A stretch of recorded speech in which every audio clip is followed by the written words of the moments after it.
Welcome to Rucks Balls and Oval Balls. We have made it, unlucky for some, episode 13 of the fans' favourite rugby podcast. And as ever, I am joined by our glorious co-host, Rory. Rory, say hello to the listener. Hello, listener. Hope you're well. Wow. You know me. There's no time for niceties. You know, all I want to hear right now is the song. So forgive me, everyone, but we're going straight into it. It's time for the song. Rucks, malls, and oval balls, union their domain.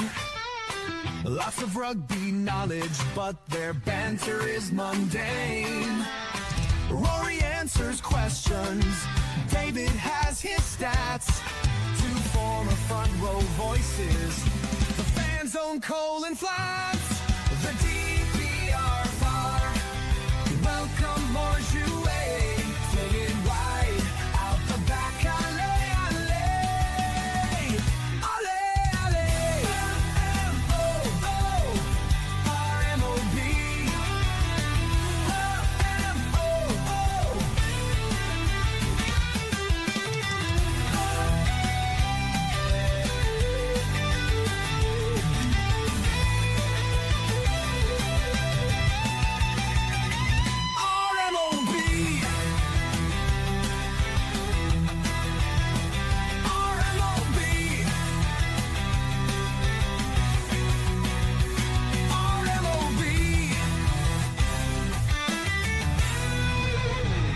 Oh, what a lovely little song. And for those who cannot see, me and Rory were just having a little dance along to that song, as we do every time we hear that.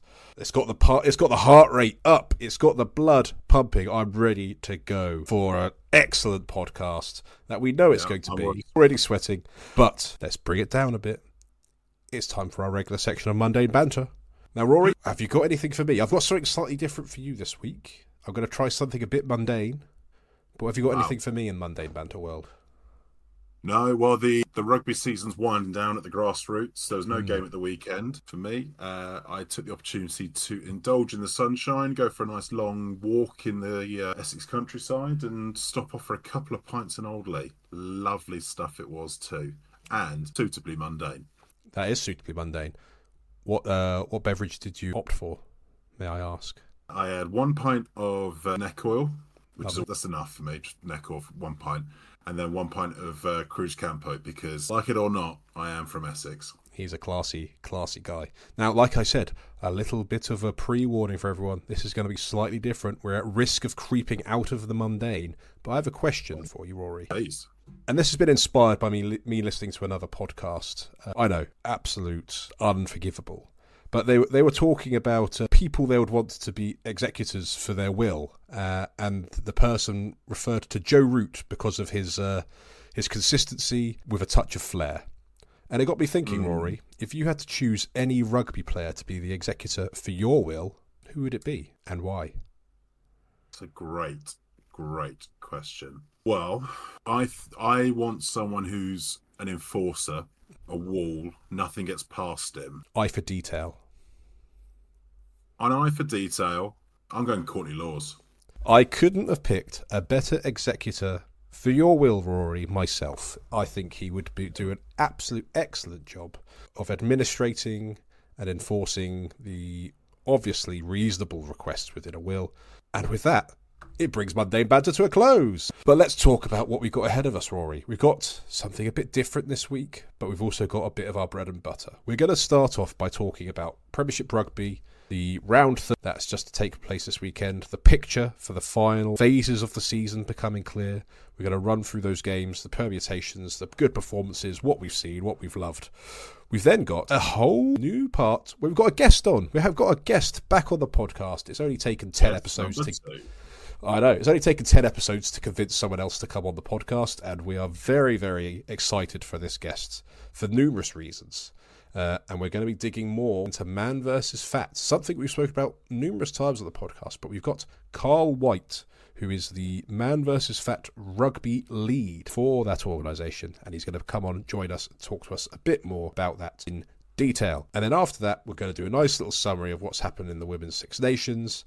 Obviously, we will be touching base with El Presidente of the DPRFR and maybe a little bit of Q&A. I think we've got a couple of questions. Also, while we're on Q&A, the special Q&A podcast will be coming soon, people. I'm very aware that it's been spoken about. It is coming soon.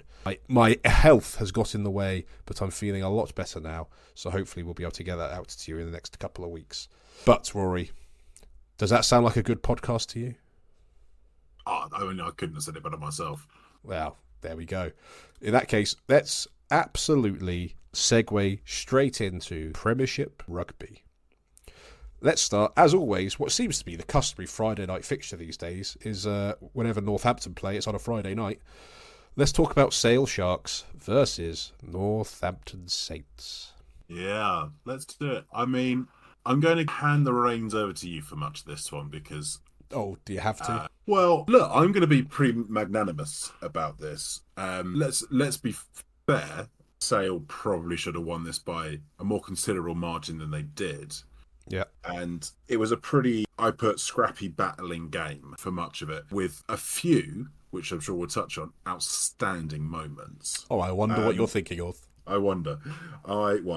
But from the off, can we discuss Saints' selection? Because you might have a bit more insight into this. It's certainly something I'd like to discuss. Quite frankly, the second the team sheet was announced, my hopes of a victory lessened slightly. And this is in no way in slight of an individual. It just says that, quite frankly, Northampton Saints had to play a scrum half at fly half. And it's a scrum half who's never played fly half in their professional career. See, Tom James. The thing that gets me. This is what gets me. Fair play, because they said Tom James, this came via the Saints coaches, I think, that Tom James put his hand up and said, I'll do it. I'll step up for the team. And, absolute credit to him. Balls like walls, fair enough. Yeah. What I don't get is I can't believe that there's no one in that squad that hasn't got more experience. This is where you're seeing Northampton Saints doesn't have the depth of some of the other sides in the competition. They have a very, very high-class first team and bench, but behind that it's generally made up of academy players and kind of, I don't want to say journeymen because it kind of discredits them a little bit, but players that are kind of been moved around teams and kind of still feeling their way out in the professional game. So Northampton, they were missing George Makepeace-Cubitt, they were missing Charlie Savala, Rory Hutchinson wasn't available, who would normally cover at 10. So those are the three that would normally be there. Finn Smith couldn't be selected because you have to rest him, unless we don't want to go for the game against Clermont this weekend. So there literally wasn't another 10. Furbank, still injured, can't call him in. So that's 5 players that we'd have in the squad to cover that position. There isn't another player that can naturally play 10 in the squad. And I say, I don't even particularly think Tom James did objectively bad job as a 10. He had some really good moments. Yeah. And, there was one pass in particular I'm thinking of that was a really lovely flat end over end across the back line. So there was a couple of moments where having a scrum half in that position actually worked quite well. We also saw that yellow card that he got very early doors was a result of him defending in the 10 channel and Sale targeted him. Poor technique, rightfully a yellow card. In general, I don't want to focus this all around one player. No, I don't think it's on him. I think no. I think you look at those two lineups and Sale are always favourites there, and they looked the most cohesive. And you saw again what George Ford does to that squad. It's no coincidence that George Ford comes back in and Tom Roebuck scoring. Yeah, I think it was a brace of tries, wasn't it? He picked up 2, and he looked really good. Tom Roebuck did. Joe Carpenter did. Yeah, Joe Carpenter looked really good. O'Flaherty looked really good and scored. Yeah, I don't think it's any coincidence from that. And to be fair, George Ford got exactly the same yellow card that Tom James did. So yes, to be fair, being a more experienced 10 doesn't necessarily preclude you from those kind of errors. Very true. Very true. I also think it's another game where Saints have given up 3 tries in the first 20 minutes. So that's it. Are they coming out of the changing rooms hyped up enough or overhyped? I don't know what it is. Yeah, I mean, they got 2 yellow cards pretty much one after the other, didn't they? Yes. Tom James and then Tommy Freeman both went off within the space of a few minutes of each other. Yeah. Tommy Freeman's yellow card was basically him trying to correct his own error. Yeah. Over chasing back and slapping down the ball. It's unfortunate. You possibly a little bit fortunate not to give away a penalty try, actually, if you really wanted to be tough on it. That's not me. No, but that being said, the advantage Saints have is one young man who's willing to put the whole game on his shoulders, and did so again. So I'm going to leave you to extol the pure virtues of everything that Henry Pollock did. I'll just make a couple of observations. You definitely saw that Saints' defence was a lot more up for it this week than they were last week. That was very obvious. Yeah. Whatever they'd said in the week, they were getting a response. They're big shots in defence, even when it was a tough cause with George Ford causing havoc, particularly against 13. Yeah. Tommy Freeman smashing down the front doors and rolling over Rob Dupree. Really, really impressive for his try. So, again, really good. Scrum was a bit tough, but Aogan generally had quite a good game, I thought. So there's a lot of really good stuff. George Ford was the standout player for me on the sale side, possibly on the pitch. Yeah. Arguable. But we should really just say this is all immaterial, because we need to now hand over to David for a chance to eulogise, I suppose. I'm assuming we're talking about a young chap called Henry Pollock. We've mentioned him a couple of times on the podcast. I don't know if you're aware, Rory, but he's just a young England player. He's kind of coming through the system at Northampton. We're quite excited about his potential. And what can't he do? If I said to you, Rory, there's a 20-year-old back row forward. Oh, by the way, in the Premiership, he's going to do a chip and chase, collect himself and score from the halfway line. Does that sound about fair? It's really hard to not get too excited.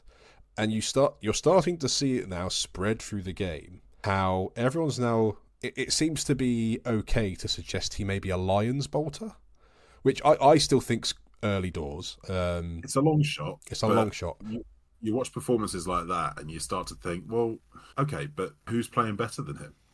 Well, so I was looking at the stats for this week's kind of players and things like that, and he was by a country mile Northampton Saints' best player across the board. Amongst back rows, I think only Tom Willis had anything close to his sort of numbers in attack. I honestly think I'm not sure where the ceiling is for Henry Pollock, but in terms of like having a legacy on the sports in 15 years' time, could Pollock be someone that we talk about in the same vein we do McCaw, Courtney Laws, Brian O'Driscoll? Like, I don't know where his ceiling is, but he keeps getting better. I got a message from a Welsh mate. He just texted me and said, Henry Pollock's just an English Justin Tipperick. And I messaged him back and said, yeah, but Tipperick was absolute magic.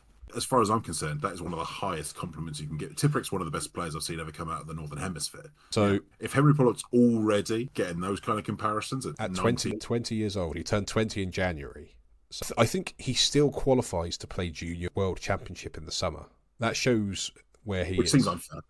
Well, let's face it, he's either going to be in Australia or Argentina, I think. I don't think he's going to be in Italy.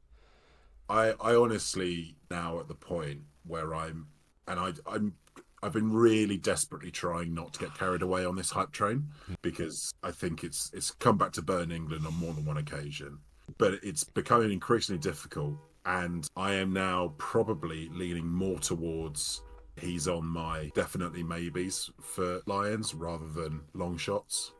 Yeah, I think that's the thing. I think with Henry Pollock and the type of player he is, it seems like he embraces the hype and it actually fuels him. So why not just embrace it and get him on the Lions tour? Let him be thrown in at the deep end, because every time that's happened, he's swum. So why should we be afraid of hyping up a player just because in the past it's never really panned out, when we've got someone who actually looks like is able to handle that expectation and pressure? I agree. I think Andy Farrell will be looking at it and loving his attitude. He's got he's actually got quite a rugby league sort of attitude. I think if you watch a lot of rugby league, there are a lot of players who've got that kind of sure-footedness, is probably the politest way to put it, about them. And I think Andy Farrell would love him. Yeah, I would not be surprised to see him named. That being said, I suspect some of it will hinge on how he goes in Europe, because let's face it, at this point, Saints' title retention hopes in the Premiership are in shreds. Oh yeah, I'm glad we got back to that reality. Yeah, I think that the latest playoff predictor had Saints at a 3% chance of making the playoffs, and I think that's kind. But I could probably talk about this game for another half hour, but I appreciate we've got another 4 games to cover. Effectively, I thought the fact going into this game, Northampton needed a reaction, and I think we got the reaction. It was a real tough place to go. It's been a real hard place for Northampton to travel to for some time. Going there without a 10, getting 2 yellow cards in the first 20 minutes, and we only lost by 3 points. I'm not overly unhappy. I think if this was like the first 6 rounds of the season, we'd probably come away saying that's a point in the bag, well deserved, good performance. That's okay. It's just this time of the season was probably not the best time to have that outcome.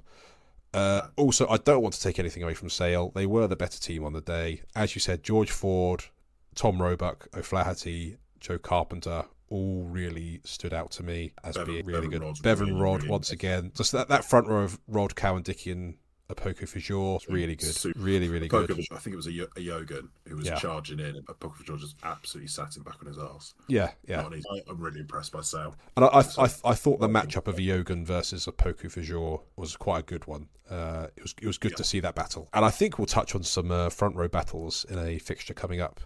But as I said, so that game ended Sale 27, Northampton 24, more or less making Northampton out of the playoff race, focusing on the game against Clermont this weekend in the Champions Cup. Sale very much still in the race for a top 4, according to the predictor, with an over 50% chance of making it, but we'll see. Let's move on. Let's move on to another game. A few other talking points to be had around this game. It's kind of what would be the relegation battle, if that was such a thing. It was Exeter versus Newcastle. Yeah. I mean, as a game, one for the purists, fair enough. That wasn't unexpected going into it. I didn't expect to watch 2 teams that were free-flowing. I thought it'd be quite a cagey affair, and it was. Yeah. Exeter came away 17-15 victors. Yeah. And I've got to be honest, I'm entirely with Steve Diamond on being upset about this. So you thought it was a forward pass?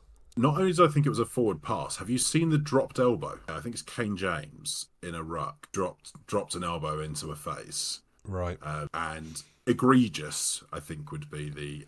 So is this the sort of instance where if it was on telly and Austin Healey was telling the TMO to look at it, it would have been looked at? I can't believe it was missed. Pretty sure the Newcastle players were calling for it. It's one of those things that even in the dark old days, you go, that's a bit offhand. So I think Newcastle can feel pretty rightly aggrieved. I do think it was probably a forward pass, but okay, it looks like a forward pass, but you can't necessarily get the angle to definitively prove that. It is what it is there. But yeah, I mean, wasn't the best advert for the sport. I mean, there were some really good moments. So Joe Davis' intercept try, I thought was really nice. Yeah, we singled him out last week, I think, as well as being quite an exciting young player.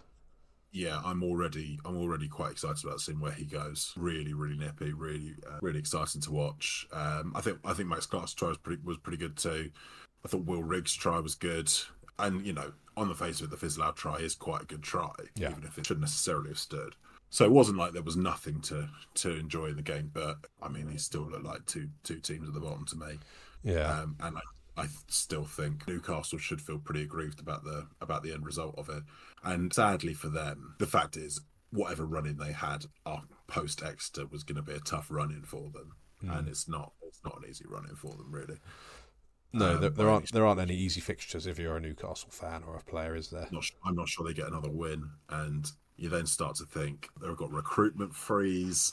They're not going to get another win. Are they going to get anywhere further next season? You just start to think it's becoming a bit of a doom loop. And so something I'm trying to get out of my head around Newcastle is they're in this doom loop. There's not a lot of positive noise around them. It's quite clear from the outside looking in that, like, as a business, it doesn't necessarily operate that successfully. And then there's all this positive noise coming from Worcester Warriors, London Irish, some of the championship clubs. Will there come to a point where the argument for relegation becomes unignorable, where there's teams coming through that have a lot of positive noise around them, probably a much more sound business plan behind them? You're right to point out that there's a lot of noise coming from a lot of different places. I saw, in fact, today that there's refurbishments at Six Ways, Worcester's ground, for anyone who doesn't know, happening at the moment. They're full steam ahead. Yeah, London Irish, my understanding is that Eddie Jordan sadly died before actually fully reviving them. my understanding is that the buyout of Irish was done in his son's name, which Yes. suggests that this is a legacy thing. Yes, and his son has reiterated the desire to still return London Irish back to the top of professional rugby. So that ambition's not gone, albeit sadly without Eddie Jordan. Maybe this all hinges on where the RFU go next. Obviously, they had the vote with Bill Sweeney last week that Bill Sweeney survived. I'm actually on the side of, I think that was probably good. In the end, I'm not pro the community game holding the whole RFU to ransom. I'm not saying the RFU shouldn't be reformed, or even necessarily Bill Sweeney's the best man for the job, although actually maybe he is at the current price point, but that's another question. But I'm definitely not pro the whole community game getting a say in how it all works. So yeah, it's difficult. There's so many moving parts between Premiership Rugby, Championship Rugby, and the RFU at the moment. Yeah. I'm just a little concerned about where it's all going to land. Yeah. We need answers about Tier 2, giving us some optimism for the future, what the future of rugby may look like. Just be forthcoming with it and start sharing it with the fans. Just share it with us. We'll sign an NDA. Yeah. I mean, to be honest, it shouldn't even be in that split. They should now realise that the biggest problem that they create for themselves is by not being transparent and open about what's happening. The way that the vacuum gets filled in rugby, almost more than any other sport I can think of apart from football, the vacuum in rugby just creates, it's an immediate black hole of negativity because everyone assumes it's going wrong because unfortunately so often it does. So the RFU have to get out on the front foot now. I've realised we've migrated slightly away from the game here, but I feel it was worthwhile. I feel it was a worthy migration. It's an important thing for people to consider when they're looking at this game in isolation and they're looking at Newcastle in isolation. There's a lot of knee-jerk, get a promotion relegation playoff, get a through. The problem you've got is there's so many moving parts, so many unknowns between what happens between the Championship and the Premiership. I think it's a very similar case to offering a playoff match to the loser of the Six Nations. I totally understand why people want it, and I may even agree with you on a number of levels. But you are creating a gap in a relatively stable competition. Slightly less stable than the Six Nations, I'd say. Let's just for sake of argument say it's at least a statically stable organisation at this point. Yeah. Even if it's not entirely competitive with Newcastle at the moment. If you start creating a gap where someone like Newcastle can drop through, I think that becomes a leaky sieve very quickly. Because if Ealing come up and don't compete and struggle and go straight back down again, which, let's be frank, is the most likely scenario, and they don't have a stake in the league and they go straight back down and collapse, which is possible, you've then got this sort of friction of going, well, and if Newcastle then don't get promoted immediately from the Championship to the Premiership, which again is quite possible because if they fall down, there's no guarantees they come back. You've suddenly got a real problem where you've got 9 Premiership teams plus 8 and other, and no real way of suggesting that. Yeah, and that was kind of the way in the late 2000s, wasn't it? I remember teams would come up and they were the whipping boys for a year, they'd go back down. Someone else comes up, whipping boys, they'd go back down. And I think it was up until it was either Bristol or Exeter kind of broke the mould and were able to kind of sustain. Up until that point, it was literally a case 1 year in, whipping boys back down. This is the problem. If you remove the stability for the Premiership at the moment and you leave an open slot by Newcastle going down, unless Newcastle immediately get their act together and come back up, you've got no guarantee that open slot becomes anything other than the annual whipping boys. Yeah. Maybe that's why they're kind of relying on this news around Worcester and London Irish and Wasps, because I think once they get up and running, I'd like to think they'll be able to build a competitive rugby organisation. How long will that take? And the competition will be high for those players. Yeah, you've also got the other elephant in the room, which is there's been some surprisingly good end results of the Premiership going down to 10. But one of the real negatives, and for anyone who's seen the news about Gloucester's accounts this week, one of the real negatives is that there is not enough money in 9 home games. No. They need to go back up to 12 at least. They do. I think how do you do that? So this is the main thing. This is the main point we've gone back to. So this is why we need that transparency from the RFU, because we need to know that there is a vision. We need to know that there is someone there who has got a bit of a strategic brain to them, and they're thinking about these options. At times, certainly in recent times, it just feels like we're stumbling from one problem to the next with no one actually at the rudder steering it in a particular direction. And look, I'm just a layman who just tries to track the news and just tries to think about the game. And all I can do really is spot what I think are potential problems. I don't have the information to offer solutions, and I don't think that the people who make suggestions like you got to bring promotion, relegation, playoff, or whatever it is, I don't know that I don't think those people are necessarily considering the whole picture here. No, it is probably more important to get more fixtures into the calendar so clubs can get more ticket revenue, more bar revenue, more merchandise sales. I think that's more important for the sport right now than having that promotion and relegation debate in terms of making the teams financially stable and viable to compete. Yeah, we've sidetracked significantly, but I think these have all been really important points. We're getting into our own doom loop here. We're getting into our own doom loop here, David, of being a bit bleak about the game. Yes. If any listener wants us to go even deeper into these topics, drop us a question in the comments or anywhere else, and we'll dig deeper into this. Maybe in our Q&A special. Let's save for the Q&A special. Let's go on to something more fun. Bath versus Harlequins. Ooh. Good game.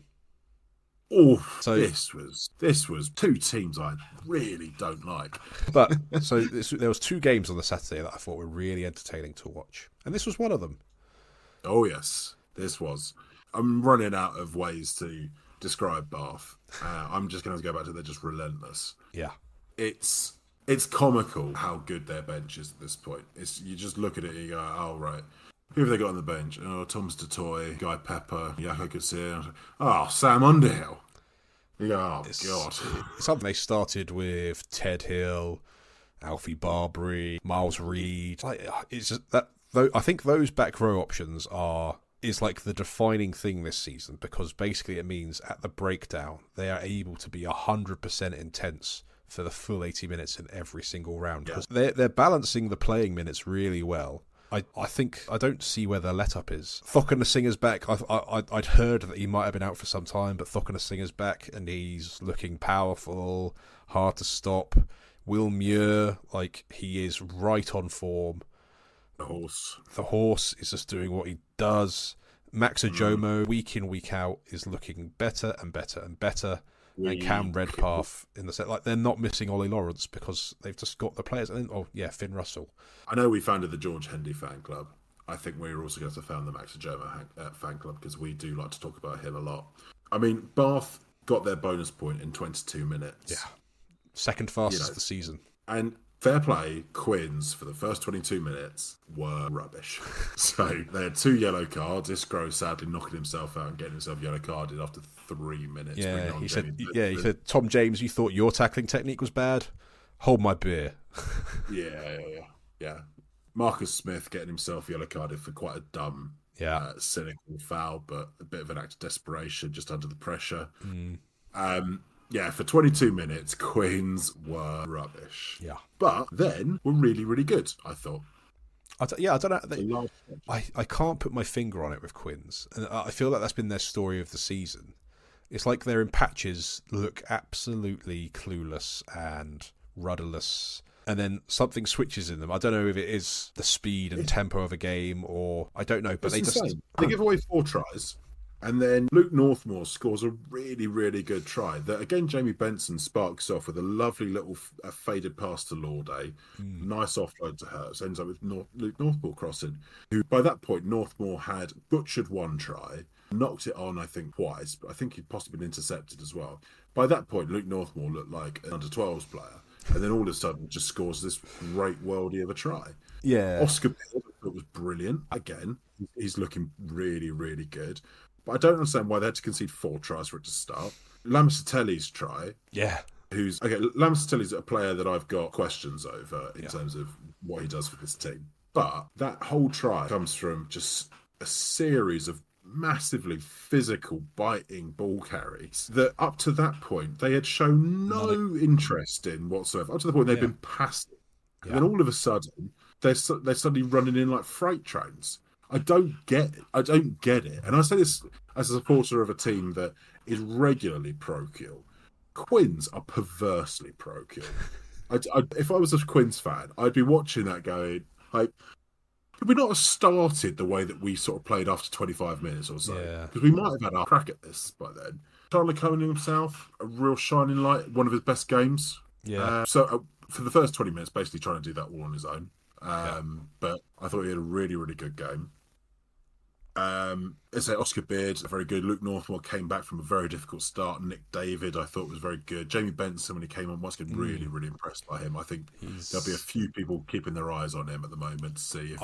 I'd also like to know what Jared Evans is thinking at the moment as well. If I was Jared Evans, I would be ringing up Leicester Tigers, Ospreys, and thinking maybe I need to go back to Wales. He's got to be third in the pecking order. I had looking at Jamie Benson already. Well, that's what Austin suggested on the commentary. Maybe that's what I is. I don't know if there's anything in it, but he certainly speculated it would be a good idea, and don't disagree. But yeah, Quinn's just perversely parochial. But Bath, just utterly relentless. Go 4 tries out, and then largely only have to coast for bits of the rest of the game. Finn Russell plays at coasting level, still looks fabulous. It was fabulous the whole game. Max Jomo with the intercept pass, really nice moment of him and Thokana cruising in under the post together. Thokana is quick, isn't he? You forget how quick he is because he's he's the size of a back row or a prop. Oh, I mean, to be fair, for that first try, and I know Iskro got himself knocked out trying to stop him, but fair play. I mean, I'm not stopping him. I would be an open gate. Yeah, I'll be rolling over and come on by. Yeah. Can anyone maintain a full 80 minutes against this Bath side at present? Is there a team capable of doing it? No. I think, well, my caveat would be, and you won't like this, I do still harbour that thought that on their best day with their best squad, Saracens could potentially... You're right. I don't like that. And Saracens haven't really shown that this season. So I'm only saying this basically on the reputation of some players. Yeah. But I do think if they had a more or less fully fit squad and just a straight shot, if let's say Saracens come 4th and it's a one-off game in the playoffs against Bath, I would put a cheeky fiver on Saracens to pull off an upset. I'd expect you to get very good odds. Maybe Sale as well, actually. Interesting. Well, hopefully when we get to the semi-final stage, we'll get a chance to test that theory out. Yeah, I'm really hoping it's not Gloucester Goblin. Play him in the final. A final is a different story. I think a final is a one-off game. Anything can happen, as we saw last year. Red card. I wouldn't fancy going to the Wreck in the semi-finals. That's a tough assignment. But okay, so this game, as we said, that we could eulogise about Bath for a long time, as we have done for numerous weeks, and we could kind of dig into Harlequins. I'm just very conscious of what the next game is, conscious of how much time we have. So let's just round up this game. 47-28 to Bath. Big win for Bath. Just really stamping their authority on this league. If anyone doesn't think they're going to finish top at this stage, just take our word for it, they're finishing top. Where Harlequins come is still a bit up in the air. I'm not confident they make the top 4 from what I've seen this season. But there is still a lot to play for. But I won't hold Rory back for much longer. We're going to talk about Gloucester versus Bristol. And I know Rory's excited to talk about this because he felt the need to message me numerous times during this while this game was on to say, okay, cancel the podcast. We're talking purely about this game for the next podcast. We can't do that, Rory. So I hope you've slimmed down some of your analysis. But I can appreciate your excitement because it was a very, very good game to watch. Especially, I liked it. Let's move on. Okay, excellent. So Leicester Tigers versus... No, not at all. Not in the slightest. So, all right, I'm just going to read a selection of notes that I made throughout this game. Santi, offload to Hathaway, ! Saki with the strength, Harris try, the BP try, Tomos, Saki, globetrotting, 18 minutes. Just to give you a flavour of the kind of excitement I had whilst I was watching this one. Yeah. Also, I want to get your feel for this. This is something I've been working on. Val turnover Ruskin. Don't hate it. I don't hate it because I have got here VRR too early TOs. Yeah. Yeah, I worked on that one for a while.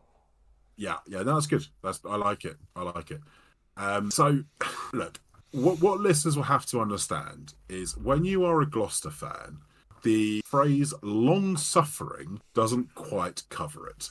It's been a slog for many years being a Gloucester fan. So the way that we're playing this season makes it all worth it. It's been so much fun. And this was I thought it was a banana skin, right? I spoke about this before we got back into the Premiership.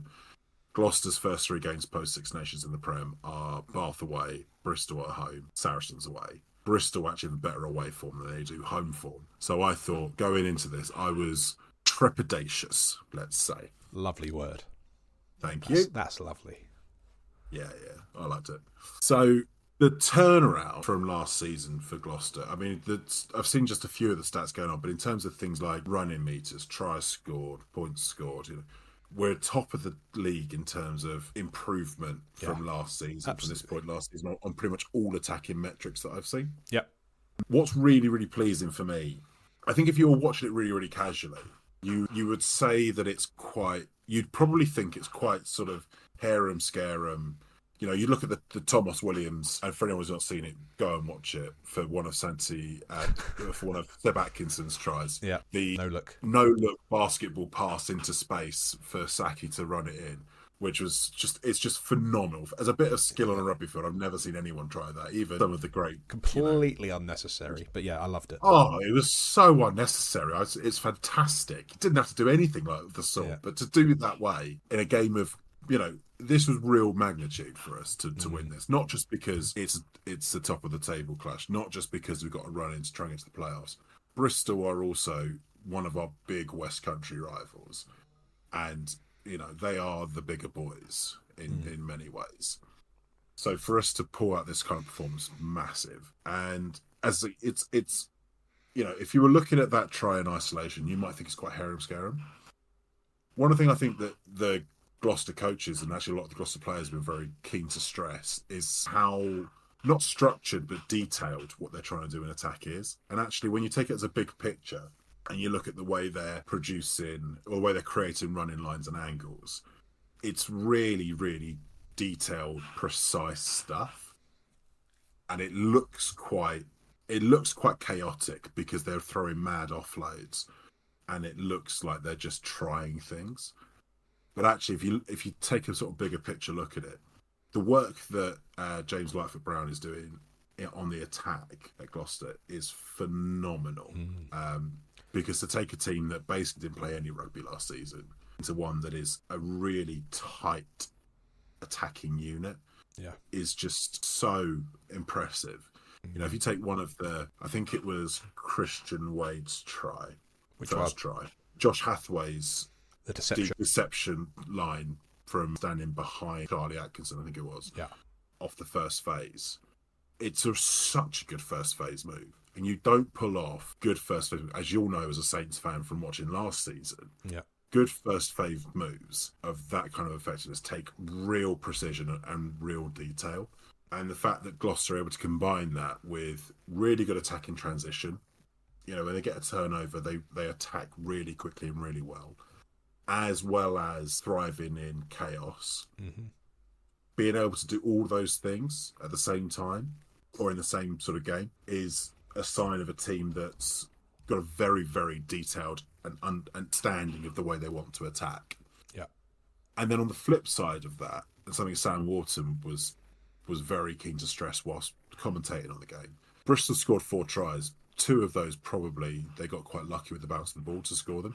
The defensive effort from Gloucester, because Bristol had a lot of ball and we know what they can do in attack. This is a good Bristol side. Yeah. The defensive effort was phenomenal, putting in some massive shots. It's from my point of view as a Gloucester fan, in my wildest dreams I didn't think we'd start playing like this season. Not just off the back of last season, but just off the back of pretty much the whole time I've been watching Gloucester. There's never really been a sign that we were about to do this. Yeah. And some players that really need to get there, people need to stop sleeping on them, particularly if their name is Steve and or Borthwick. Seb Atkinson. I've been banging about Seb Atkinson for a long time. We're talking of fan clubs. Can we start one? If you're not watching Saki, you need to start.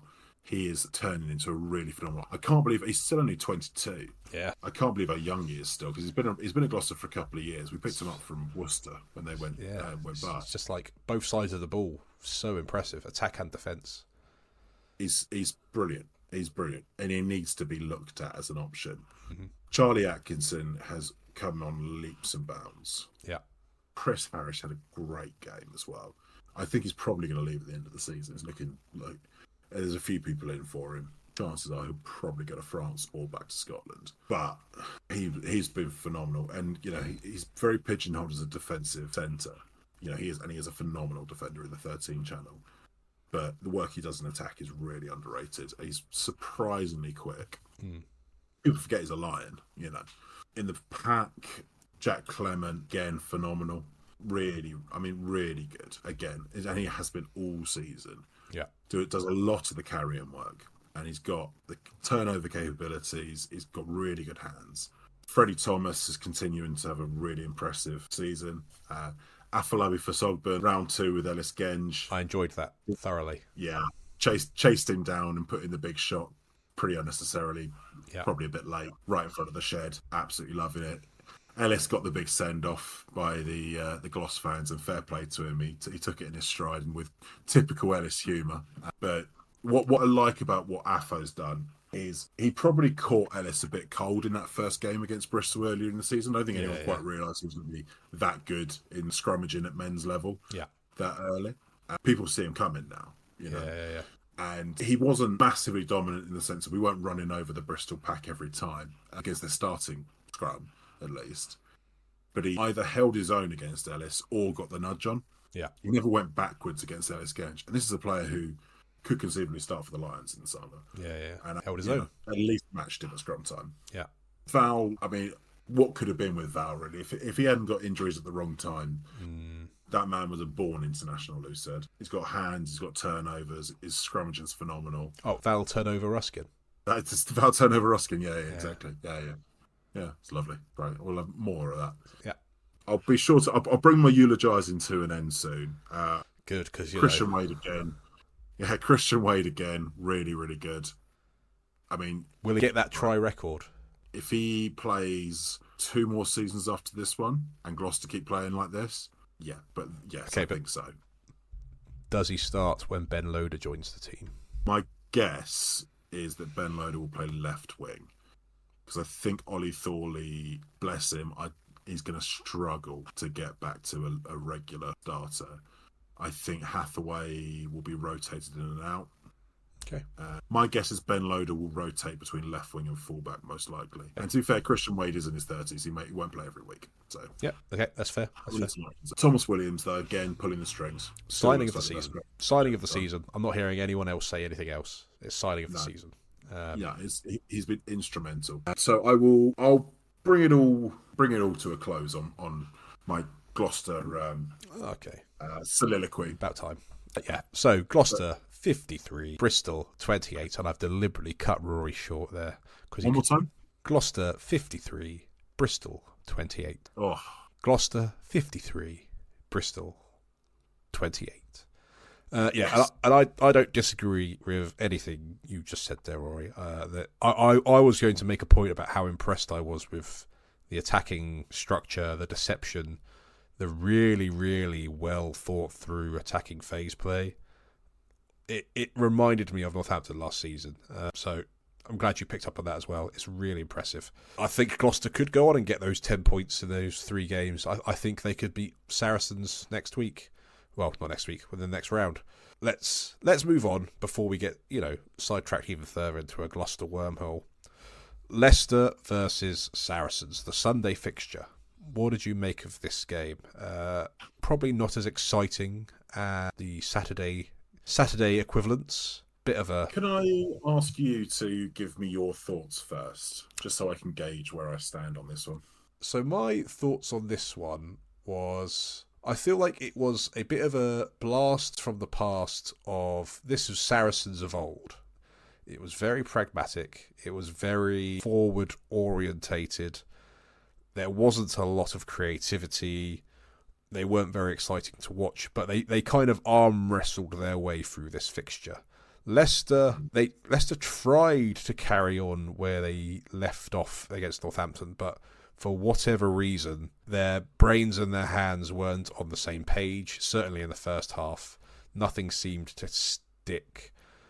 And I don't think they could live with Saracens in the forwards wise. I think Andre Pollard, Freddie Stewart, again, some of these regular names kind of stood out. Hanno Liebenberg had a good game, I thought. There was a few moments where I feel like there was a little bit of missed opportunities. I think Leicester left a number of tries out there because things weren't clicking. There was a few times where Adam Radwan was stood in the wing waving his arms, and everyone seems to forget that he's not at Newcastle anymore. But I just think Saracens, led by Mara Itoje, just absolutely suffocated them from having any chance. Do I think we are watching two teams that could win the Premiership this year? No, I don't. That's where I landed. Yeah. Okay. So I agree with a lot of that. I'm going to slightly counter a couple of points there, just a little. Okay. I'll deal with that in the edit. So I think Saracens played really good rugby for their first two tries. Yeah. Were in the first sort of 15 minutes or so.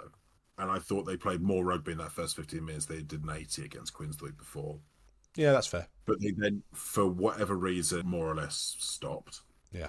I thought the Tigers' attack was quicker, much quicker ball, but the actual structure of it, it's so one out. It's so predictable that it's... What I don't understand is the way that Checker has been talked about in the past, and to be honest, often what he's delivered with his teams and with that coaching team, I don't understand why they're attacking that way. Because none of what they say about what they're trying to do in attack and what I actually see on the pitch seem to match up to me. I thought they are quite good at creating overloads in attack, but quite poor at executing them, as you identified. If you take Hanno Liebenberger out of that team, I don't know what they offer so much. No. I thought a couple of players had really quiet games. Like Tommy Referral felt a bit anonymous to me. He's normally a real standout. Cracknell, He had a good shot at a head-to-head against Tom Willis, but I still think he kind of came out second best. Woodward didn't do a huge amount. Catter was pretty bloody awful. Catter was anonymous in general, I think. He had one period where he got everything wrong in everything that he did. Yeah, and that's my problem with Catter. He blows hot and cold in the most extreme senses of the word. Yeah, and when he's cold, he's not worth playing. Yeah, absolutely. I mean, you identify that they didn't use Radwan nearly enough. I don't think they used Haskell Collins enough either. No. So as I said, like Saracens reverted to old. So did Leicester last season. They may well have put fans on the pitch rather than having wingers on the pitch because they just didn't use them, and it felt similar. I was watching this with my old man who's been watching rugby for more decades than he'd like me to admit on a public forum, and he was commenting on Leicester's attack. And he's a former England youth coach. He is knows his stuff. Coached. He knows his onions, and he was less than impressed by it. And I went, well, is this any different to any Leicester side you've ever watched before? And he said, no, to be honest, this is exactly what they looked like 20, 30 and 40 years ago. It's just the Leicester DNA. And I understand it because in the 90s and 2000s, they were formidable. It's sort of got that bit of... Okay, but you need to move it on a little. We look at all the most successful teams pretty much around the world at the moment, and how many of them ignore their wingers entirely? None. It just feels like if agricultural would be the kind way of describing it, but honestly, it's what it really is quite dull, I think. Yeah. And I've said it a few times. I'm not convinced by Leicester, even though they keep sort of being in and around the playoffs, and I just still remain utterly unconvinced. It's because they can grind games out playing that way. Perhaps the fact that Ollie Chesham was withdrawn quite late, maybe that kind of disturbed the forces a bit. Obviously, Ollie Chesham's a huge player to be losing. Yeah, but he's not going to... I like Chesham. He's not flinging the ball wide. No. But I'm not saying that that's why Leicester played the way they did. But I think that's also why Leicester weren't even that effective in the way they played, because they were losing a forward of the quality of Chesham as well. that matchup against Itoje could have been quite interesting. Yeah, that would have been good to watch. No, I mean, you said it in your kind of initial analysis. I've got the note here: a very Sarries win. Yeah, Ugly game. That was the note I put in this. One moment of real quality. Angus Hall. Yeah, you identified quite early on in this podcast as being one to watch, and what a finish. He delivered. What a finish. Spoke very well after the game. He was on the rugby review show. Yeah, seemed like quite a confident young lad. I mean, not Pollock levels, but at least assured. Yeah. No, I like the look of it, and to be honest, he looked good whenever he put one really good shot in where he sped out the line to cut out an attack. I think it was on Woodward. Yeah, possibly. He identified the overlap. Was coming his way. Read the game really well. Shot out and put a really good shot in on whoever it was with in the back line for Leicester. I think it might have been Woodward. Yeah. But no, really, really impressed by him. Poor old Fraser Balmain looked pretty crestfallen the first minute. I love Fraser for a lot of reasons. The years he put in for Gloss, all he's done for Ed Slater and the 4Ed charity. He's always comes across as a genuinely good bloke. And as he was going off, that was the face of him. To me, that looked like the face of a man who knew the chances of him coming back again were minimal. Sad for him. Sad for it to end that way. But he's had a fantastic career, and he is regarded as a genuinely great bloke. Yeah. Outside of that, nice to see Andy Onyema-Christie. Apologies. Andy Onyema-Christie, back from his horrendous injury he had. Yeah, whereas his foot was basically backwards. Great to see him back involved again so quickly. I was amazed with seeing him this season. Yeah, me too. I thought his season was over. But great to see him back on the pitch. Marrow looked pretty worse for wear by the end of it. Oh, he must be absolutely shattered. Well, he's really good with journalists generally. If you watched his post-match interview, he wasn't rude and he answered all the questions. He had a very sort of pained look on his face. I think he might have taken a shot to the ribs or something at one point. I think he was in real discomfort. It was the most pissed off I've ever seen Marrow look about having to do an interview. And the fact that it was after they won, it just got me thinking, looks like a man who needs a couple of weeks off. Well, I think they have actually stood him down. They very specifically stood him down. Yeah, and he must be in need of a rest because he's been non-stop for I don't know how long. He's a cyborg, but I mean, even Marrow needs a crazy stat that he's played 80 minutes in the last 36 Nations games for England or something like that. Yeah, it's ludicrous, isn't it? Considering he does Lions tours, he does auto. I don't think. Yeah, the man is absolute machine. But yeah, so I haven't got much more to talk about on this game, other than the fact that Saracens got a much-needed victory to keep themselves in the chase because they were at danger of being cut adrift if they didn't get a win here. So it has made the table a rather interesting. It's very tight, isn't it? It is. Between 3rd and 7th, there's 4 points in it. Yeah. And being the, frankly, fascinating person that I am, I was sort of looking at everyone's run-ins in the Premiership over the next few weeks. Actually, once we get through the Saracens game, I'm pretty pleased with Gloucester's running because we play the bottom 4 teams as it currently stands. So painful that Northampton are one of those teams. We are a bottom 4 team. You are. Everyone else pretty much has to play either all of the other teams or Bath in pretty much all of their games. I think Saracens have got Newcastle at one point as well. Saracens have got Saints as well. Yeah, but everyone else is a pretty tough fixture for them. So how this is all going to shake up at the end of the season, I don't know. I mean, Gloucester look like they've got a real good shot of making it and possibly even pipping Bristol if they get all the results they should on paper. Although, despite my soliloquy, I'm not completely abandoning the fact that Gloucester are the kings of shooting themselves in the foot. So that's not going to, we could lose to Newcastle, Leicester and St Anne Quins. So let's not totally rule it out. But on paper, I think they've got the best chance of those other teams, despite what Premiership Predictor says. Yeah. Everyone else has got a tough run in. It's going to be really exciting. As I said last week, if you're not watching the Premiership, I'd highly recommend tuning in for the next 5 rounds. Yes, you've only got to wait 2 weeks of European rugby until you get a chance to Yes, watch it. the small matter of European rugby coming up, which we'll talk about next week in a bit more detail, because obviously that will be our rugby fix for next week.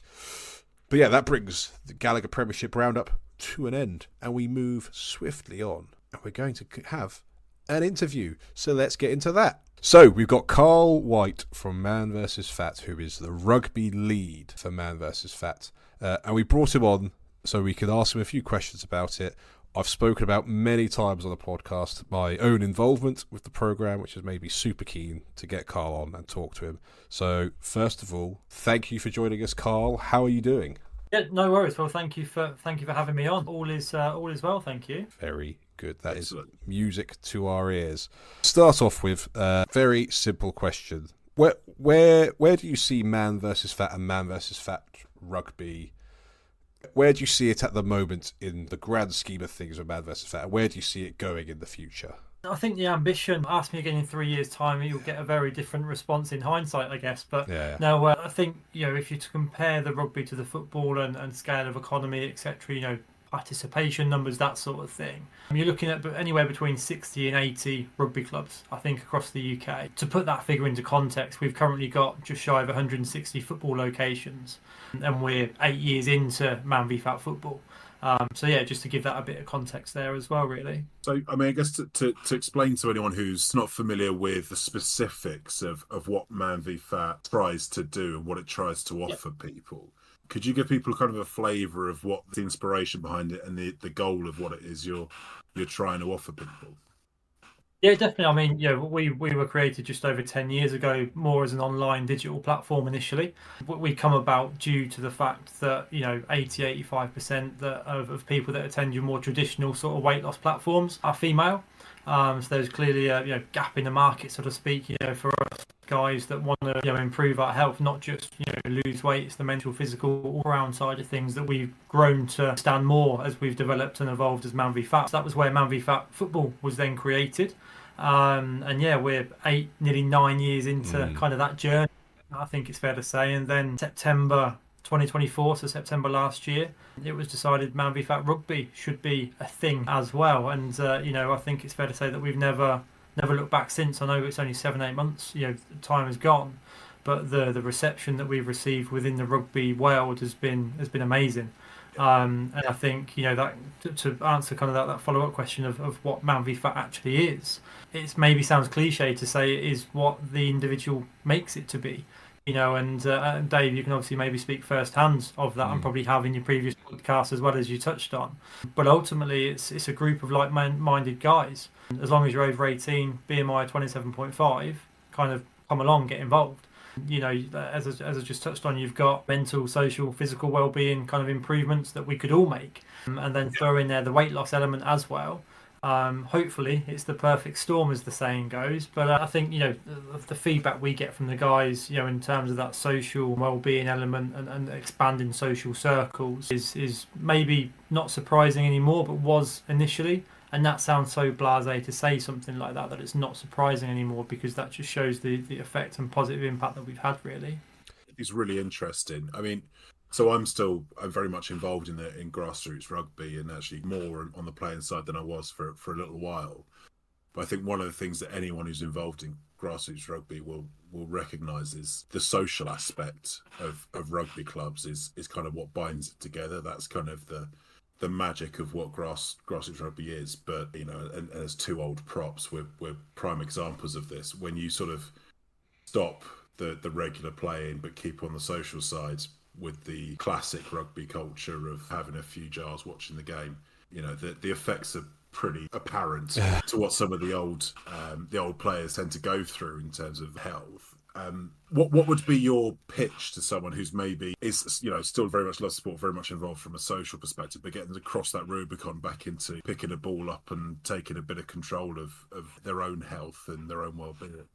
From wanting to get involved, over 75% of our guys, from a rugby point of view, so 200 players currently, haven't played rugby or sport for 10 or more years. Obviously a considerable amount of time to be out of sport or out of the game. And to look at the average BMI of a player within rugby is actually 40. Whereas in the rugby side of things, you're looking around 35, 36. So there's a big difference there in terms of that, the sort of the avatar of a ManvFAT rugby player. And I was told this, you're rugby guys, I'm not necessarily a rugby man, but getting to know the sport on a very surface level, I think it's fair to say now. So we won't go too much into any rugby detail, potentially.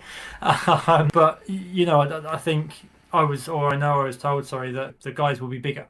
Because generally, typically, you're to be stereotypical here, your rugby player is a bigger lad than your footballer. And that has rung true within the ManvFAT world as well.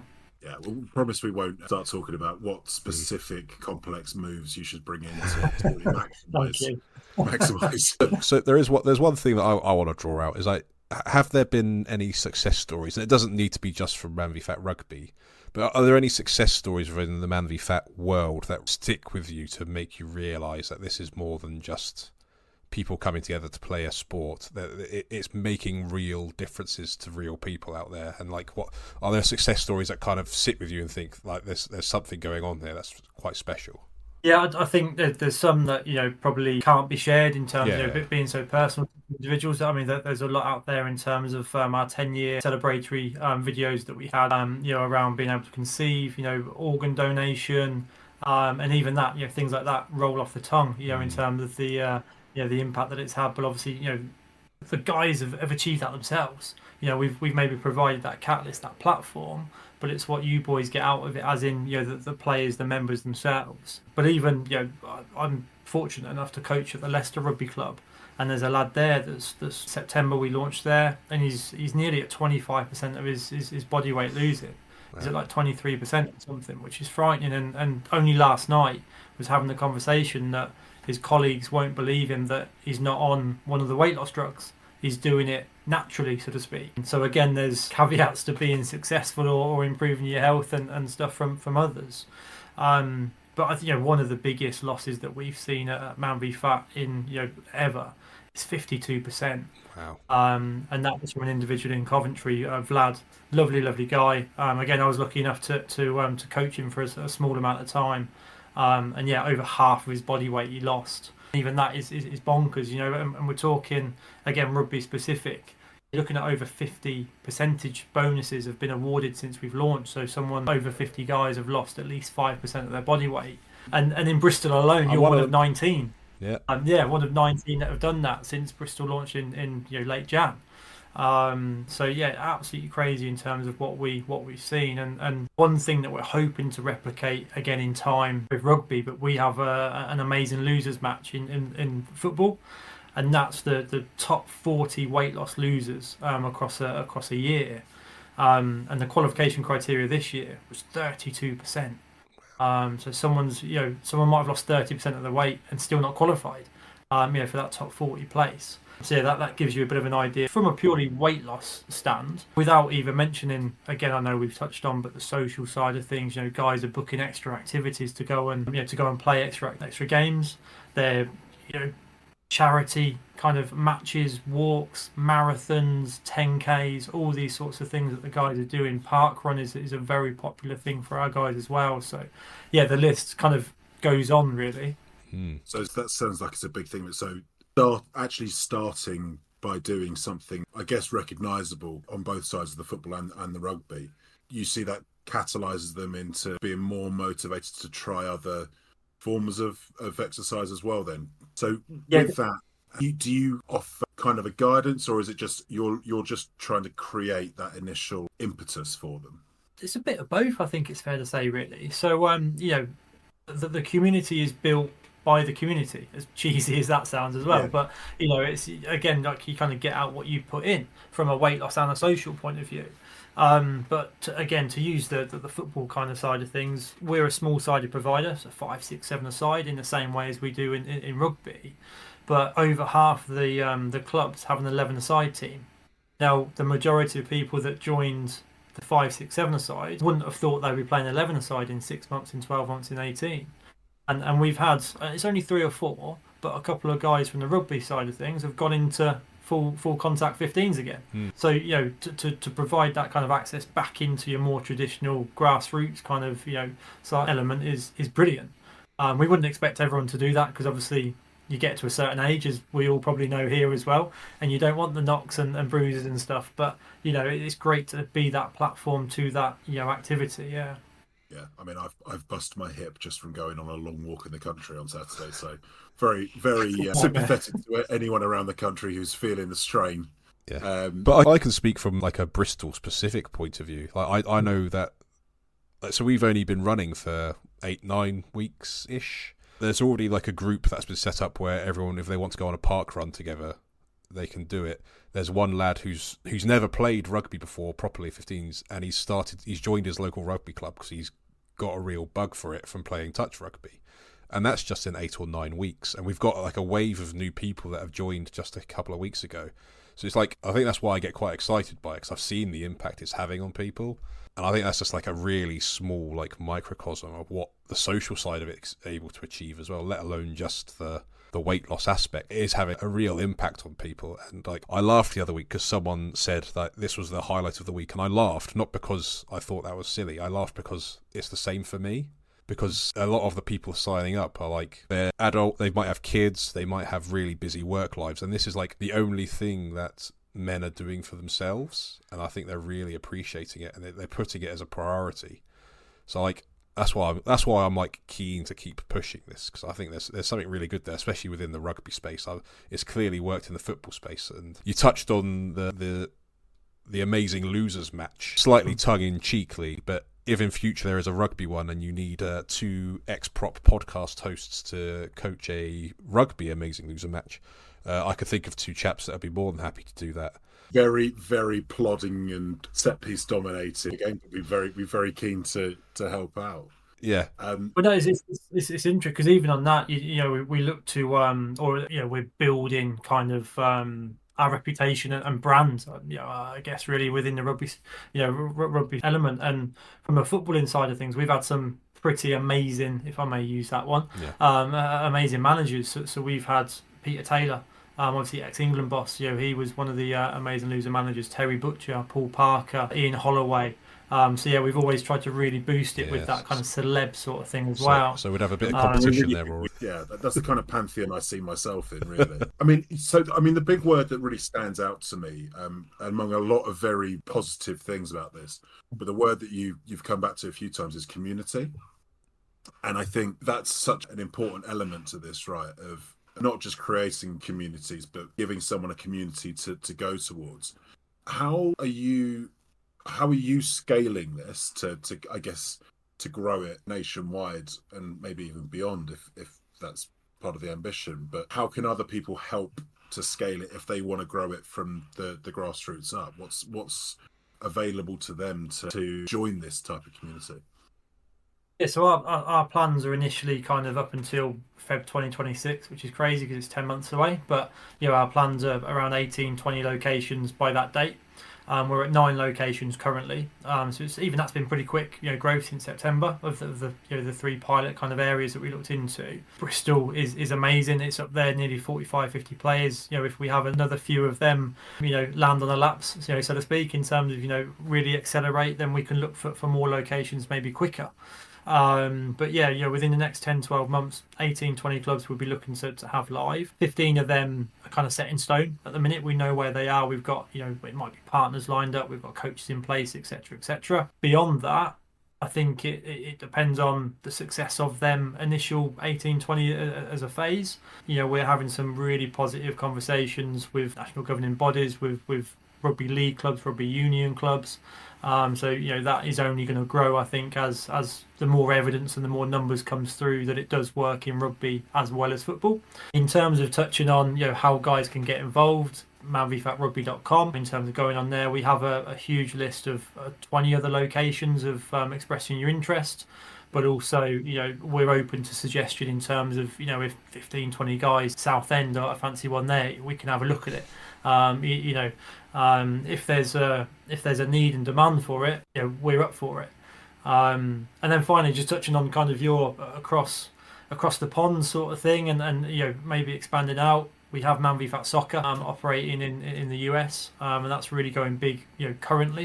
We hope to have, I think it's 25, 30 clubs live in the same sort of time scale. So yeah, ambitions are, let's see where it takes us. Again, I'm not involved in the soccer element, but quite happily go out to South Africa, Australia, or somewhere like that, and look to Absolutely. deliver ManvFAT Rugby. Yeah, let's keep you on the rugby lead for the time being before we fuel your ambitions to globetrotting.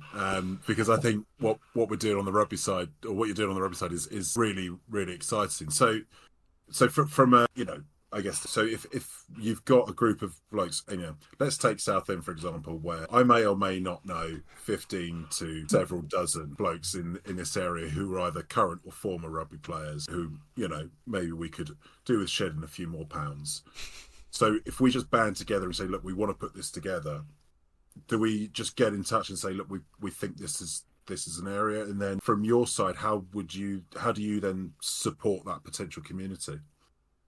Yes, so we would, very low level, look to put a WhatsApp group together, potentially initially to help build that kind of, again, that community sort of feel to it, and build that excitement, that vibe. We would then be looking into potential partners within that area, local grassroots clubs potentially, and then we'd be looking at 3-4G surface, which is something that we look to operate on as a minimum, because it allows us to deliver 50 weeks of the year as we do. Obviously floodlights, etc., that sort of thing. And then the final couple of bits of the jigsaw, almost from a delivery point of view, is a referee and a coach. Outside of that, it's let's market the hell out of it and see how many we can get in terms of looking at that launch date, should it be in the diary. Yeah, great. So it's real direct action kind of thing. Let's just set up a WhatsApp group and get it going then. So move fast and get it set up as quickly as you can. Well, so I think to anyone who's listening, and I can name one or two who should be thinking about this if they're not already, that's a way to do it. From your strategy, Karl, what's your next step then, do you think? You mentioned that you're speaking to lots of rugby league clubs and rugby union clubs and national bodies. What can you tease us with on the horizon of, where's the next big announcement coming for ManvFAT Rugby? Yeah, I think, well, we recently announced Huddersfield Giants as a partner only last week, and Castleford Tigers are on board as well. There's obviously not as many top level rugby league clubs as there maybe is Union, in terms of obviously Union potentially being the more popular sport across England, I think it's fair to say. So yeah, there's not too many, but there could be a couple more not too far away, with certain animals in their names as well. So yeah, that might narrow it down a little bit, but not too much. That rules out Northampton Saints, doesn't it? That's not really an animal. But yeah, no, we're very open to working with not only Premiership sort of standard clubs. You're looking at Championship level and lower. We know there's a lot of good work that goes on within communities and grassroots as well. We've, just to go into that, really, one of our kind of marketing strands is our grassroots project. So we would look to partner up with local grassroots clubs. We put a referral code in, X amount, per referral code kind of would be paid out. Guys from that grassroots club could spend it on kit equipment to benefit them. In turn, obviously, we're not only improving people's health, but getting more people involved, back in the game at a lower level, to then potentially build into it, as we've touched on already, back into 15s, or just, being physically active. So I think that referral system sounds really positive. So if there's a custodian or a chairman or a member of a club out there listening, and they say, we've got a 3G, 4G pitch, we've got floodlights, we've got the facilities, would you be open for them to reach out to you and say, like, we've got these facilities, we're really keen to kind of work with you, we like the sound of that referral system? Are you happy with that sort of reach out to come directly from clubs saying, we've got everything you need, what do you need from us to get us off the ground? Yeah, and we've already seen that. And I think it's one of the biggest stumbling blocks at the minute has been that 3-4G Astro. A number of clubs, good clubs, have come to us. I say only, but they've only got grass. And pros and cons to that, obviously, from the weather side of things and everything else. But yeah, we do look to say that 3-4G. So yeah, as you say, Dave, anyone kind of out there as such that's listening, etc., then do feel free to get in touch with us. Obviously, we do have a bit of a plan, and we're looking at kind of them. I know when we first spoke a few weeks ago around kind of them rugby hotbeds, in certain areas and towns and cities, your obvious sort of ones. But that's not to say that they're the only places to launch. I think that one of the amazing things about where rugby is very popular, so take Wales for example, You can go to what looks like quite a small village in Wales, and they'll still have 3 clubs there. They'll all hate each other, but they will all be there. So there's the chance to scale into even the smaller communities is definitely there. What's the stumbling block, if any? What's if we wanted to get this everywhere, we want to get this in every town in the country, and I think it's something that with the health of the nation being obviously very forefront in everyone's minds, really. What's needed to kind of get into that kind of mass market? I think we're sometimes a very good secret, because we're obviously quite a small organisation. Even though we have nearly 9,000 men playing each week, it's a fairly decent size rugby club attendance or football club attendance on a weekly basis. But it's getting the message out there to the masses, and obviously there's only so much we can do from a marketing spend point of view to look at it in that way. But being on podcasts such as this and other ones, and getting that sort of exposure, local media, national press that we feature in through the studies of the likes of yourself, Dave, that will be 10-15% hopefully soon, and lean on yourself and stuff. Hopefully. It's hopefully. I'm at 8%. I'm at 8%. I'm on my way. There we go. But no, we are a very good secret. But that's not a good thing, if you know what I mean. But we can only really get out so far, and that's where I know I touched on a couple of times, as you said, that community side of it, that involvement with grassroots clubs, the pro level clubs, all of them sort of partnerships. We're starting from a scratch in the rugby world, and we're very well known in football. Obviously, a very different sport and a very different makeup. That's where the positivity early doors has said to us, actually, there is something in this, and that's where that 60 to 80 kind of clubs come from. And so hopefully we can achieve what we aspire to, and it could be beyond 80. But I think in terms of participation number and where the town city's population and stuff is, that's probably a realistic sort of ambition. Yeah, I think it's a great ambition, and it's, if you get 60 to 80 clubs across the country, you are reaching out to just tens of thousands of people. So that would be where we'd love to see it go as well. Yeah, absolutely. And one thing that I would say as well, I've seen it in the Bristol club, is that there's a number of people who've come across from the football programme because they wanted to try out the rugby programme. And I think it's worth flagging that there is a range of skills that come to these sessions. And one thing I've been really impressed by is that there's every effort put in to make sure everyone feels included, and make sure everyone is able to take part as much or as little as they want to. So we've had people turn up, not have a clue how to play rugby, but they're still loving it, they're still enjoying it.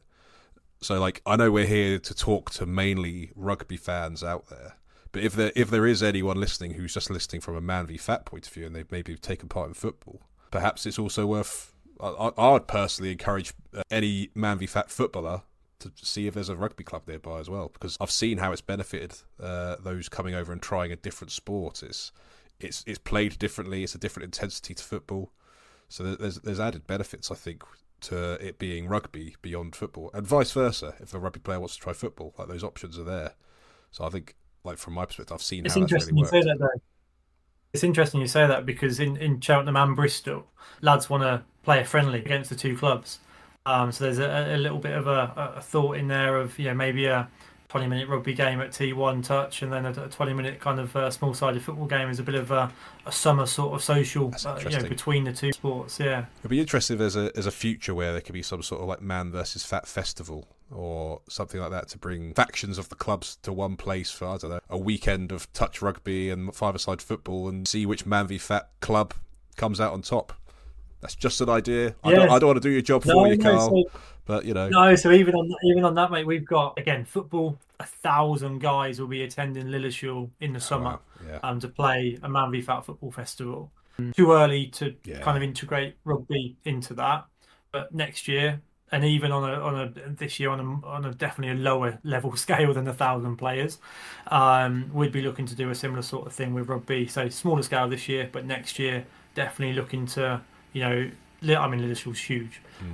We could I say easily, there's a lot of work will go into it, but pretty easily, attach rugby to that and have probably one of the biggest events, not only in ManvFAT kind of history, but around that kind of sporting sphere. Yeah, I'd be super interested in that sort of thing, because I think from my own greedy and selfish point of view, like social content point of view, those sorts of things are absolute brilliant from your perspective to sell the product, because getting everyone together like that, it would be really exciting, especially if I'd get to take part, even better.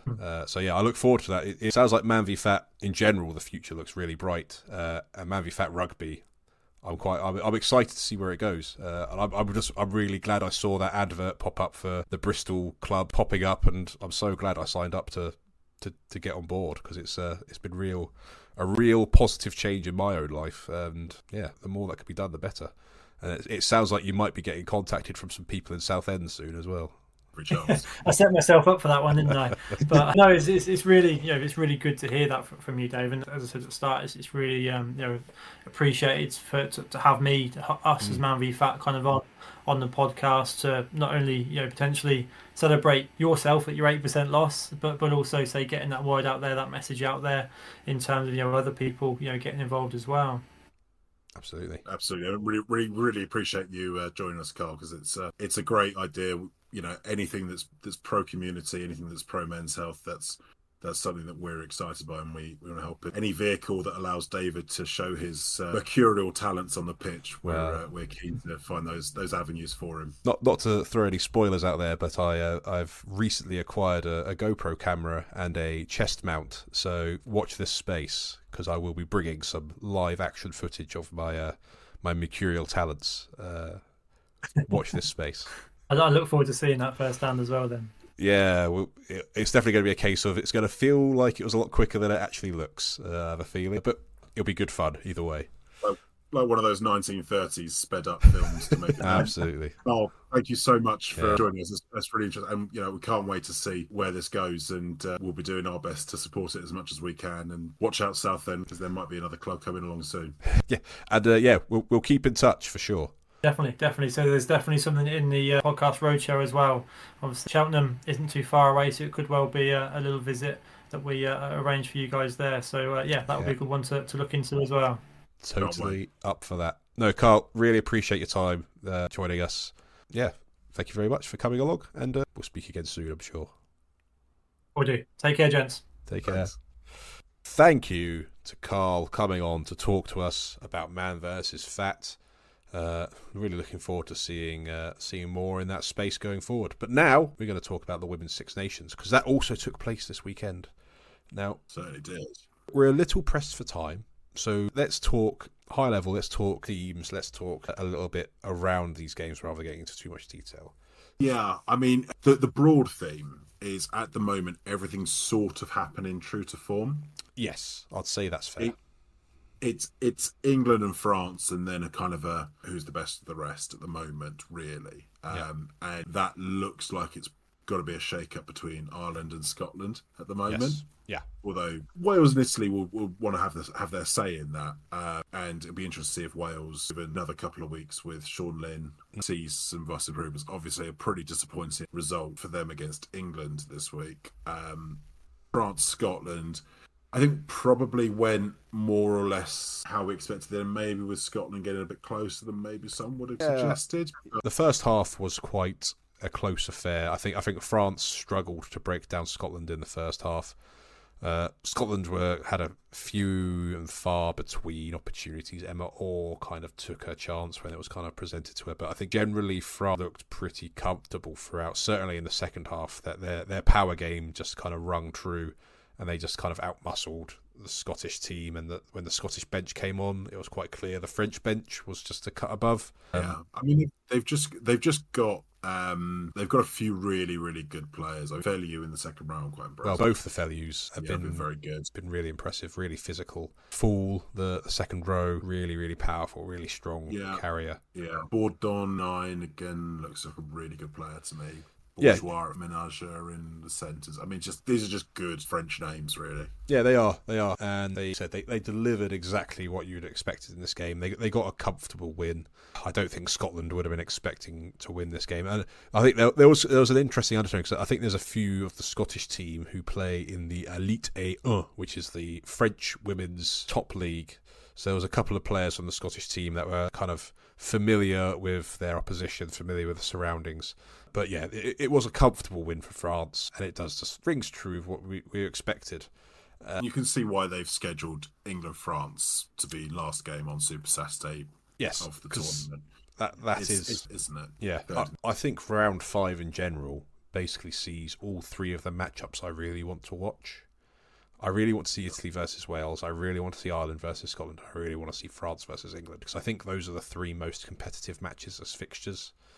Those, I think that's a good point, and it's a good way to finish the tournament, because you should get 3 really. Absolutely. Ireland, I think, again, looks quite impressive to me in many ways. That they're really leveraging the kind of ex-Olympian players. So I think Higgins and Costigan are the 2 former Olympians in the back line. Higgins in particular, I thought, was really, really impressive. A lot of line breaks and set up a lot of other players. Looks like a really solid prospect moving forward for them, and their pack looks really effective to me.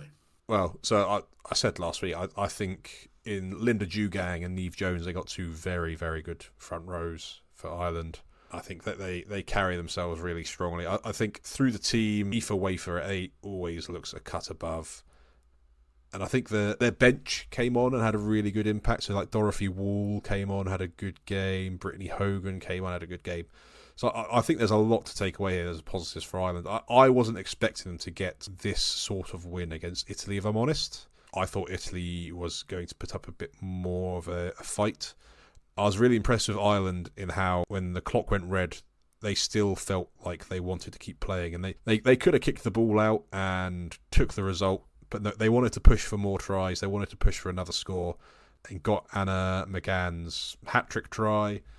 So, yeah, I think this for me shows that Ireland are a cut above Italy at the moment. And this is why I'm interested to see how they fare against Scotland, because I think they're firmly at that level of where do they sit, 3rd or 4th in the table. Yeah, I think you're right. I think Italy will be disappointed with this performance. Yeah. They're probably better than what they showed, but ultimately just don't look quite at the level at the moment. That being said, we should probably move on to the Red Roses, who... Yeah, in front of a record crowd, I will add, at the Principality. How many were in attendance? It looked in the tens of thousands. It was. It's a record-breaking crowd of 21,186. Yeah, see, that's excellent. Which is really good for the women's game. Principality being well used. Something that we accused the Red Roses of last week, of not being ruthless and not taking their chances. I feel like we saw perhaps another example of a side responding to rucks, mauls and oval balls feedback. Look, we're here to help the game as much as inform on it. Yeah. And if we can inspire the Red Roses to that kind of performance, then, well done us, but well done them. It's good to share the success. Yeah. No, I think, again, just a really, really professional performance from the Red Roses. Ellie Kildunn showing exactly what she's about. Just preached, surprisingly, quiet game. Like many others, I had her in my fantasy team. Abby Dow was the one to go for. Abby Dow was the one to go for. So apologies, Abby, because I should have believed in you. I thought Ellie Kildunn would be helping her mate out with assists, but I was wrong. Why assist when you can score? Sure, and fair enough, really. A nice debut for Abby Burton, basically mirroring Henry Pollock's debut, scoring 2 tries from the back row. And actually, the girl that she replaced Feyanati, really good. Looked like another real prospect there in what is a competitive back row at this point. There's a lot of competition for spaces in that Red Roses side at the moment, which I think is probably what's helping drive on these performances and drive on the quality. Because if you're in women's rugby right now and you're English, you'd want to be on board that train, because that train's going places. That train is like next stop World Cup kind of. How excited for the World Cup would you be if you were in that Red Roses squad? I mean, to us, everyone should be excited for this World Cup, but if you were in the Red Roses squad, you'd be absolutely... They're in such a good place. What John Mitchell's done for that side is incredible. And I'm not saying it's all John Mitchell. The players themselves, they're all really, really, really good. And I was so glad I captained Ellie Kildunn in my fantasy rugby team. I told everyone to do it. Looking at the league, you can tell who listened and you can tell who didn't listen. That's all I'm going to say. David, question for you. Would you have TikTok danced after losing 67-12? What's your thoughts on the... What's my thoughts? My first thought is, why do people get so wound up by these things? You have to remember, all these players are friends outside of these rivalries. They're also all working together to try and build women's rugby to being this really positive, welcoming, friendly sport they want people to come and watch them and it be a nice atmosphere, I have absolutely no problem with it whatsoever. Please carry on doing it. I agree. I completely agree. It was just very funny to me on the uproar afterwards. On Molyneux's Twitter, seeing the boring old men of giving out on it like it's a problem. I know, it's mad. Isn't it? Like it does anything to detract from the game that they watched. Yeah, exactly. I really hope after the next round, the players deliberately, no matter whether they win or lose, go out of their way to do even more TikTok dances just to wind those people up. Because they can go grumble into their gravy ties. Exactly. Yeah, absolutely no problem with it here. And if you want 2X props to come along and jiggle and dance, we're available. Well, we were famous movers back in the day, as you know. No one has macarinaed for longer than us. I am very confident that is fact. Absolutely. Yeah, so that's the Six Nations. Now, let's move on to the unpredictable. And that is El Presidente's address to the nation for the Democratic People's Republic of the Front Row. Rory, El Presidente, what do you have for us today? Well, this week I have been indulging an Antipodean outreach program. Oh, fantastic. Watching a little bit of the Super Rugby Pacific, which I do enjoy, or I just don't want to get up at 3 a.m. most weeks. But I did see some bits and pieces this week, and what I spotted was one of the most graceful kangaroos bounding across a Perth plain. Yeah, did they ask the pilot? For the Western... I was just asking if they asked the pilot. Perth plain? No, over your head? That's fine. Oh, yeah, wrong plane. Yeah, wrong plane. Sorry.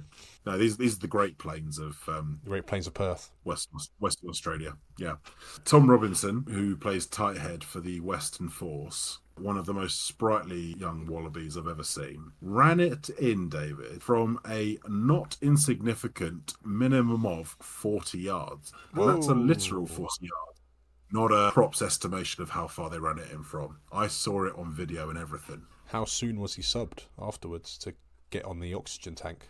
He was stretched off immediately, obviously. I'm glad he got the care he deserved. That's superhuman for a front rower. You may remember from some years ago, David, there were tales of a try that El Presidente scored against Imperial Seconds that went from... Well, the reality was I ran it in from about 15 to 18 yards. By the time we got back to Essex University, I'd run it in from try line to try line. Try line to try line with all 15 men on my back, including some of our own. And the ref. They couldn't stop me. I was still going under the posts. You know, Robinson, I suspect, by this point is... I think he must have been claiming to have battled several waves of Russian invaders, probably saved 1 or 2 starlets, killed King Kong, and then scored the try. It was one of the most graceful efforts I've seen in some time. He's going to dine out on that for some time, I imagine. Oh, well, you know, like we need an excuse to dine out. Any excuse. But no, this week goes to our Antipodean cousins, the Wallabies, Tom Robinson of the Western Force, for a magnificent charge from almost the halfway line. Wow. Well, all I can say is congratulations, Tom Robinson, for being our first Southern Hemisphere inductee to the DPRFR's Council of Legends. I can only thank you from the bottom of my heart for you sharing your findings from this week's Antipodean outreach. I look forward to hearing what more you have in store from the Democratic People's Republic of the Front Rows. And also, something I might want to bend your ear on, I've been sent a couple of videos of young front rowers strutting their stuff, so maybe something to watch out for on our social media channels over the coming days, where I look to get the El Presidente's live reaction to some of these match clips. Watch this space. Send those in. More of those. More of those, please. So yeah, for those who have sent them already, thank you very much. We've got a few. Moving on now. Q and the A. Questions and the answers. Questions and answers. We've got a couple in. Well, we do. I've got one for you, actually, David, that I would your thoughts on.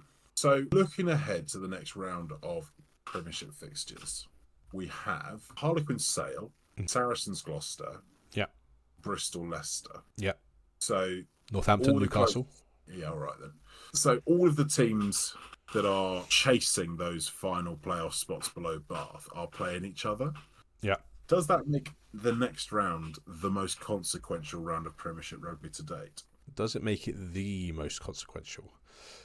I feel that the timing of these three really pivotal fixtures is probably the more consequential aspect of it.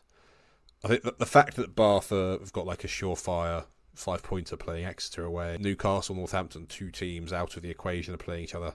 This is probably going to be the main weekend where the 6 protagonists involved in the kind of second to fourth place are playing each other. So in that backdrop, yeah, I think it's safe to say that the round 14 happening 18th to the 20th of April may well be the most pivotal weekend for the outcome of the Premiership table.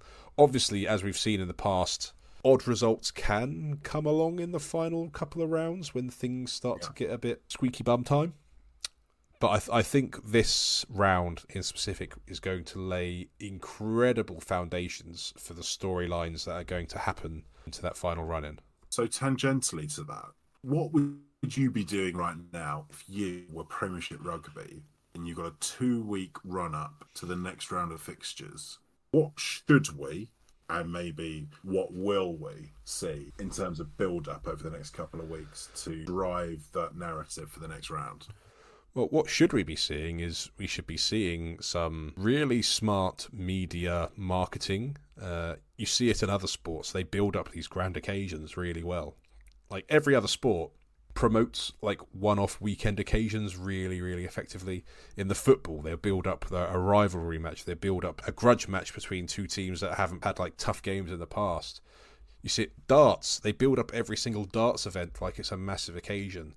If England are playing cricket, they play out that the rivalry against India or the Ashes against Australia. In rugby, we don't see anything specifically about specific weekends of rugby. I want to see Premiership Rugby start doing some really specific, round-specific marketing to try and draw interest of casual fans to come and watch in. And you do that by building on the storylines that are being created in this season and how close it all is. The key players, the England players that people watching the Six Nations that are playing against each other, you really need to hone in on that and focus in on that and sell it as an occasion. That's what we should be seeing. What will we be seeing is probably bare minimum advertising, maybe come up a little box in the bottom left corner of a football match in like the 75th minute. That's probably what we will see. Yeah. What we'll see is the Premiership Rugby marketing team will go, ooh, 2 weeks of European rugby, off on the holes. Yeah, and I think one thing that Premiership Rugby is guilty of sometimes is their marketing strategy is aimed at pre-existing fans. It's very rarely... I also think they're too deferential to other competitions. Yeah. If you're Premiership Rugby, you shouldn't give a toss about muddying the waters around European rugby over the next couple of weeks. That's on it.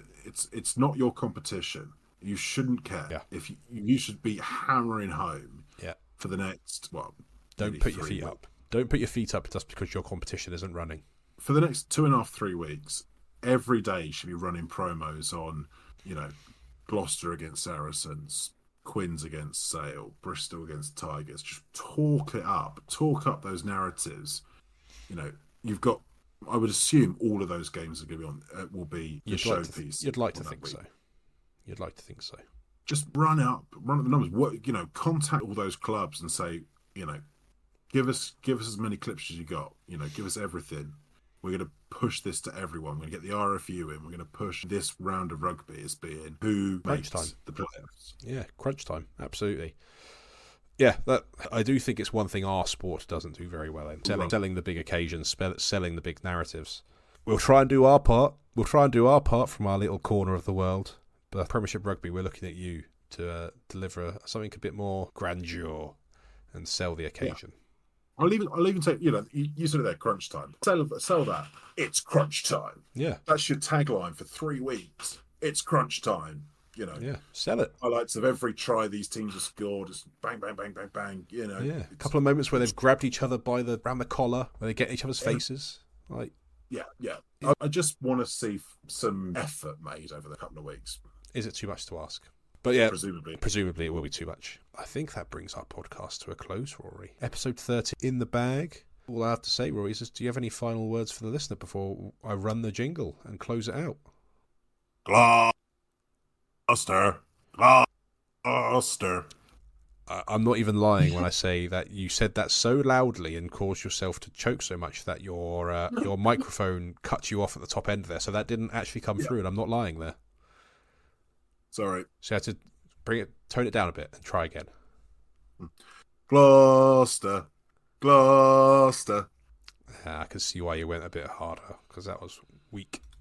But that's the podcast, people. Episode 13 in the bag. Thank you to Karl White from ManvFAT coming on and joining us this week. Thank you to Rory for coming on as he does every week. And we'll see you next time.